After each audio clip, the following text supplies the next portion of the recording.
دوستو حضرت موسیٰ علیہ السلام اللہ تعالیٰ سے کوہ طور پر ہم کلام تھے کہ ساتھ ہی ایک نر خطا پر ایک چھپکلی نے حضرت موسیٰ علیہ السلام پر پیشاب کر دیا۔ حضرت موسیٰ علیہ السلام کو بہت غصہ آیا اور آپ اللہ تعالیٰ سے سوال کرنے لگے کہ یا اللہ، آپ نے اس چھپکلی کو کیوں کر پیدا فرمایا جبکہ اس چھپکلی سے کسی بھی انسان کو کوئی فائدہ نہیں پہنچتا؟ تو اللہ تعالیٰ نے حضرت موسیٰ علیہ السلام سے ارشاد فرمایا کہ اے موسیٰ،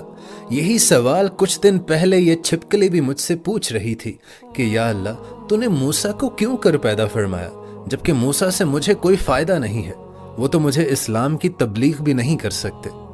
تو اس پر حضرت موسیٰ علیہ السلام کو اتنی ندامت ہوئی کہ وہ بہت ہی شرمندہ ہوئے۔ تو اس پر اللہ تعالیٰ ارشاد فرمانے لگے کہ اے موسیٰ، میں نے اس دنیا میں کوئی ایک بھی چیز